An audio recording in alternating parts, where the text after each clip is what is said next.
الحمد لله رب العالمين والصلاة والسلام على سيدنا محمد وعلى آله وصحبه ومن سار على نهجه أجمعين أما بعد. கண்ணியத்துக்குரிய அன்பார்ந்த சகோதரர்களே,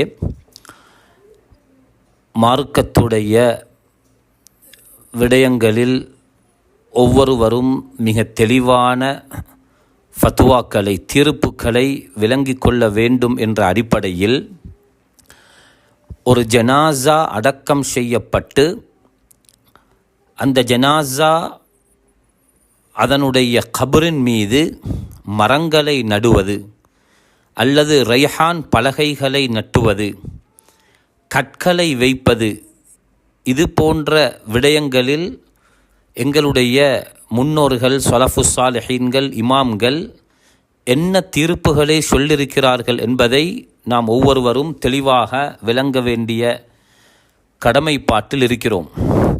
அந்த அடிப்படையில் ஒரு கபரின் மீது மரங்களை நாட்டலாமா அல்லது கல்லுகள் மாத்திரம்தான் வைக்கப்பட வேண்டுமா என்ற மார்க்க தீர்ப்புக்கு உலமாக்கள் மிக தெளிவாக 3 விதமான விடயங்களை எங்களுக்கு தெளிவுபடுத்தியிருக்கிறார்கள்.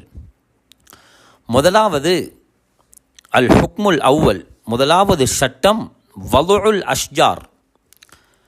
ஒரு ஜனாசாவை அடக்கம் செய்து அதற்கு மேலால் மண்ணை போட்டதற்கு பின்பு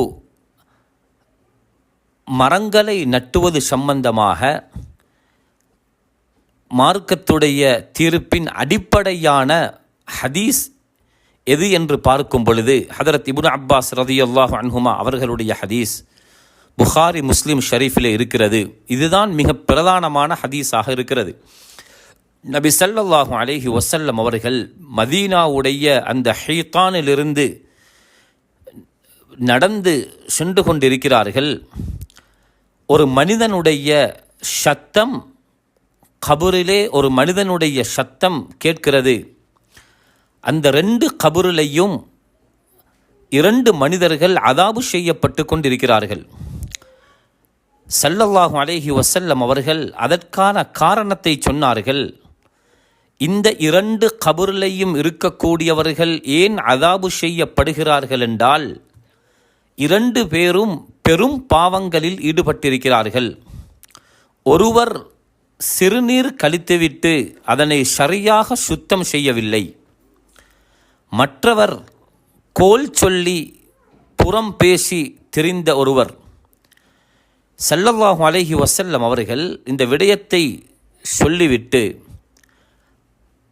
அங்கிருந்த ஒரு ஈச்சம் மர மட்டையை 2ஆக ஸல்லல்லாஹு அலைஹி வஸல்லம் உடைத்து அந்த 2ஐயும் அந்த கபரிலே ஸல்லல்லாஹு அலைஹி வஸல்லம் நட்டுகிறார்கள், வைக்கிறார்கள். வைத்துவிட்டு ஏன் இப்படி செய்தேன் என்ற காரணத்தையும் அந்த ஹதீஸிலே சொன்னார்கள். லஅல்லஹு யுஹஃபிஃபு அன்ஹுமா, அதாவது இந்த 2 ஈச்சம் மட்டைகள் காயாமல் இருக்கும் காலமெல்லாம் அந்த 2 கபருடையவர்களின் அதாபு லேசாக்கப்படலாம் என்று சொன்னார்கள். இது ஸஹீஹுல் புகாரியில் 6055வது ஹதீஸாகவும், முஸ்லிம் ஷரீஃபில் 3902 அல்லது 392வது ஹதீஸாகவும் பதிவு செய்யப்பட்டிருக்கிறது. இதுதான் அடிப்படையான ஹதீஸ். இந்த ஹதீஸிலே உலமாக்கள் என்ன பேசியிருக்கிறார்கள்? இமாம் குர்துபி, இமாம் ஹத்தாபி, இமாம் தீபி போன்ற மிக முக்கியமான இமாம்கள் சொல்லுகிறார்கள், ஸல்லல்லாஹு அலைஹி வஸல்லம் அவர்கள் அந்த ஈச்சம்மர மட்டையை கபரிலே நட்டினதற்கான காரணம், ஏற்கனவே ஹதீஸிலே வந்திருக்கிறது, மரம் மட்டைகள் அனைத்தும் அல்லாஹுவை தஸ்பீஹ் செய்து கொண்டிருக்கின்றன என்ற அந்த அடிப்படையை வைத்து அந்த மரத்துடைய, அந்த ஈச்சம் மட்டையுடைய தஸ்பீஹின் மூலம் பிபரக்கத்தி தஸ்பீஹ், இந்த ஈச்சம் மட்டையின் தஸ்பீஹுடைய பரக்கத்தின் மூலம் அந்த கபருடைய இருக்கக்கூடியவர்களுடைய அதாபுகள் லேசாக்கப்படும் என்ற கருத்தை இமாம் ஹத்தாபி ரஹ்மத்துல்லாஹி அலைஹி, இமாம் குர்துபி போன்றவர்கள் தெளிவாக சொல்லியிருக்கிறார்கள். ஷாஃபி மதுஹபுடைய மிக முக்கியமான இமாம் அல்லாமா இப்னு ஹஜருல் ஹைதமி ரஹ்மத்துல்லாஹி அலைஹி ஃபி ஃபதாவா அல் குபுரா என்ற அவருடைய கிதாபுல மிக தெளிவாக எழுதியிருக்கிறார்கள். இஸ்தம்பத்தல் உலமாக்கள் இந்த ஹதீஸை அடிப்படையாக வைத்துத்தான் ஆதாரம் எடுத்திருக்கிறார்கள். கபரின் மீது மரங்களை நடுவதும் ரைஹான் பலகைகளை கபரின் மீது வைப்பதும் மார்க்கத்திலே அனுமதிக்கப்பட்டது. அதற்கான காரணம் ஸல்லல்லாஹு அலைஹி வஸல்லம் அவர்கள் இந்த ஹதீஸை அடிப்படையாக வைத்து மிக ஏற்றமானது என்று சொன்னது மட்டுமல்ல, துஹ்ஃபத்துல் முஹ்தாஜ் என்ற கிதாபுல யுசன்னு வல்உ ஜரீதத், அதாவது பச்சையான ஈச்சம்பர மட்டைகள், இவைகளை கபரின் மீது வைப்பது சுன்னத் என்று சொல்லப்பட்டிருக்கிறது. வசனதுஹு ஸஹீஹ், காரணம் அதன் மூலம் அதனுடைய தஸ்பீஹுடைய பரக்கத்தின் மூலம் கபரில் இருக்கக்கூடியவர்களுடைய அதாபு லேசாக்கப்படலாம். அல்லாஹு தஆலா அதை கொண்டு லேசாக்குறான் என்ற விடயத்தை மிக தெளிவாக எழுதுகிறார்கள். இதை வைத்து ஃபத்துவாவாக சொல்லப்பட்டிருக்கிறது, கபரின் மீது மரங்களை நடுவது மார்க்கத்தில் அனுமதிக்கப்பட்டது. அதற்கான பிரதானமான ஒரு உசூலையும் சொல்லுகிறார்கள். மார்க்கத்தின் அடிப்படை விதிகளில் ஒன்றுதான் அல் அஸ்லு ஃபில் அஷ்யா அல் இபாஹா. ஒரு விடயத்தில் அதனுடைய அடிப்படை மார்க்கத்திலே உள்ள இபாஹா, அனுமதி என்பதுதான். எப்ப அது ஹராம் என்ற ஆதாரம் சொல்லப்படவில்லையோ அல்லது அதை பற்றி தடை வரவில்லையோ, ஆதாரம் சொல்லப்படாமல் இருக்கும் காரணமெல்லாம், அதை பற்றி தடை வராமல் இருக்கும் காரணமெல்லாம், அது மார்க்கத்திலே ஒரு விடயம் அனுமதிக்கப்பட்டது. எனவே ஸல்லல்லாஹு அலைஹி வஸல்லம் அவர்கள் கபரின் மீது மரங்களை நட வேண்டாம் என்று எங்கேயும் சொல்லவில்லை. ஸல்லல்லாஹு அலைஹி வஸல்லம் அதனுடைய அடிப்படையை செய்து காட்டினார்கள். அதை கொண்டு அநேகமான இமாம்கள் அது மார்க்கத்தில் சுன்னத் என்றும் அல்லது அது முபாஹ், அனுமதிக்கப்பட்டது, முபாஹான விடயம் என்றும் மிக தெளிவாக எழுதியிருக்கிறார்கள். இரண்டாவது அல் ஹுக்மு சானி, இரண்டாவது சட்டத்தை நாங்கள் பார்க்கிறோம். கபரின் மீது கற்களை வைப்பது. பொதுவாக கபரின் மீது கல்லை வைக்க வேண்டும் என்று சொல்லுவார்கள். ஸல்லல்லாஹு அலைஹி வஸல்லம் அவர்கள் தன்னுடைய வாழ்க்கையில் ஒரே ஒரு சஹாபியுடைய கபரின் மீது தான் ஒரு பெரிய ஒரு கல்லை ஸல்லல்லாஹு அலைஹி வஸல்லம் எடுத்து வைத்தார்கள். அது ஒரே ஒரு சஹாபியுடைய விடயத்தில் மாத்திரம்தான் கல்லு வைக்கப்பட்டது. அதற்கு மிக தெளிவான ஹதீஸ் அபூ தாவூதுல, பைஹகீல, இஸ்னாதுன் ஹசன்ல பதிவு செய்யப்பட்டிருக்கிறது.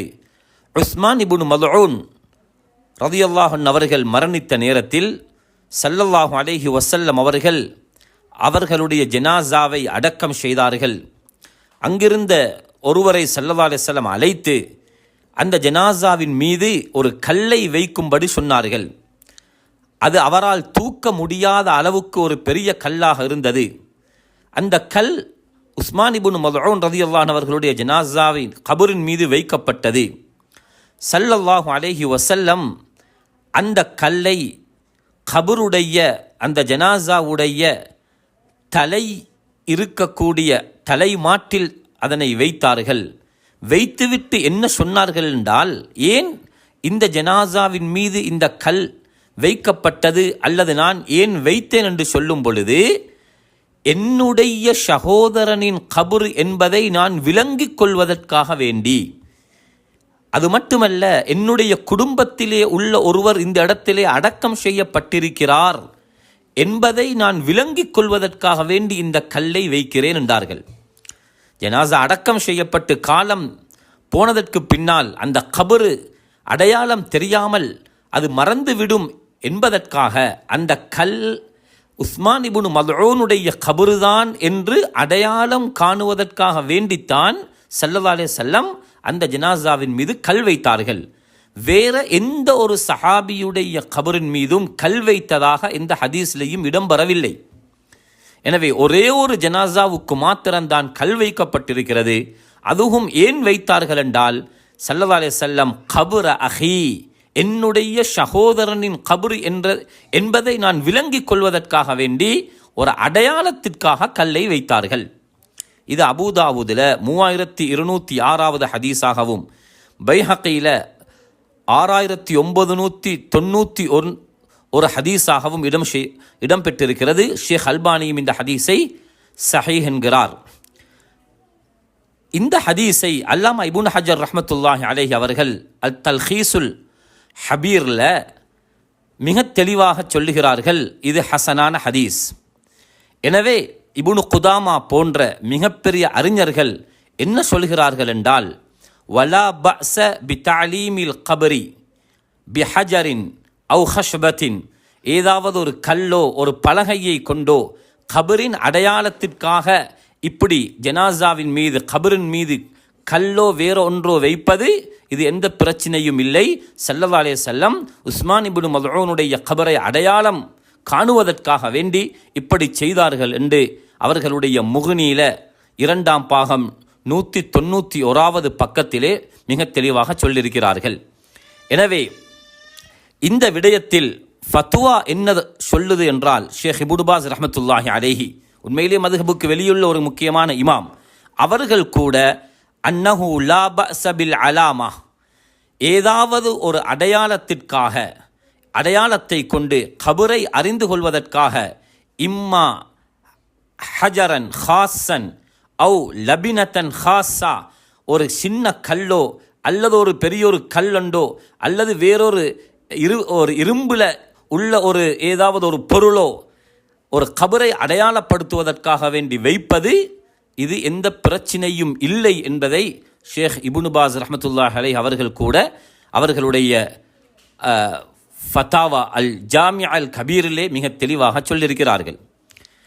அப்போ இது இரண்டாவது. ஒன்று, ஜனாசாவின் மீது மரங்களை ரைஹான் பலகைகளை வைப்பது, அதுவும் சாபித்தாக இருக்கிறது. இரண்டாவது, ஜனாசாவின் மீது கபரின் மீது ஒரு கல் வைப்பது, இதுவும் சாபித். மூன்றாவது, பொடிக்கற்களை ஜனாசாவுடைய அந்த கபரின் மீது வைப்பது, இதுவும் மார்க்கத்திலே சொல்லப்பட்ட அல் ஹுக்மு சாலிஸ் மூன்றாவது சட்டமாக இருக்கிறது. ஸல்லல்லாஹு அலைஹி வஸல்லம் அவர்களுடைய மகன் மரணிக்கிறார். ஸல்லல்லாஹு அலைஹி வஸல்லம் அவர்களுடைய மகன் மரணித்த நேரத்தில் ஸல்லல்லாஹு அலைஹி வஸல்லம் அவர்கள் அவர்களுடைய கபரின் மீது பொடிக்கற்களை தூவினார்கள். ஸல்லல்லாஹு அலைஹி வஸல்லம் பொடிக்கற்களை போட்டார்கள் என்ற ஹதீஸ் மிக தெளிவாக வந்திருக்கிறது.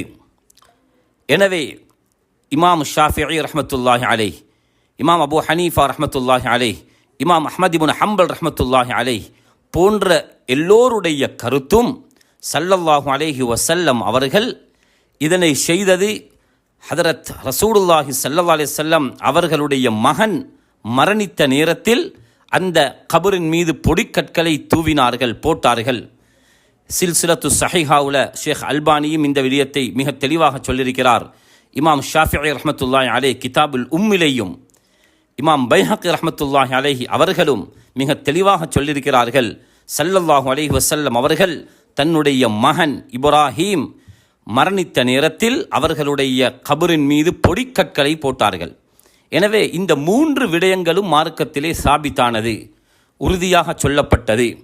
எனவே இதை தவிர முன்னைய இமாம்கள் இந்த விடயத்தை மிக தெளிவாக எங்களுக்கு சொல்லியிருக்கிறார்கள். இப்பொழுது நடைமுறையில் ஒரு ஜனாசாவை அடக்கம் செய்ததற்கு பின்னால் அந்த ஜனாசாவை அந்த கபரின் மீது ரைஹானாத்துகள் அந்த பலகைகளை வைப்பதோ அல்லது மரங்களை நட்டுவதோ இது மார்க்கத்தில் அனுமதிக்கப்படாத ஒரு பிதஅத் அல்ல. பல 100 வருடங்களுக்கு முன்னால் ஸலஃபு ஸாலிஹீன்கள் ஹைருல் குரூனிலே வாழ்ந்தவர்கள் இது மார்க்கத்திலே அனுமதிக்கப்பட்டது அல்லது ஒரு சுன்னத்தான காரியம். நபியவர்களுடைய அந்த ஈச்சம்பர மட்டையை நபியவர்கள் நட்டினதை ஆதாரமாக வைத்து மிகப்பெரிய இமாம்கள் எங்களுக்கு வழிகாட்டியிருக்கிறார்கள். எனவே நேற்று முன்தினம் மார்க்கத்தை நாங்கள் சரியாக விளங்குகிறோம் என்று மக்களிடத்திலே தன்னுடைய கருத்தை பரப்பக்கூடியவர்கள் முன்னைய இமாம்களுடைய கருத்தை ஒதுக்கிவிட்டு, அதனை அவர்கள் நீக்கிவிட்டு தன்னுடைய சுய கருத்தை முன்வைத்து அதற்கு பிதஅத் என்ற சாயத்தை அடிக்கிறார்களே தவிர, இது கிதாபுகளில் மிக தெளிவாக பல 100 வருடங்களுக்கு முன்னால் சொல்லப்பட்டது.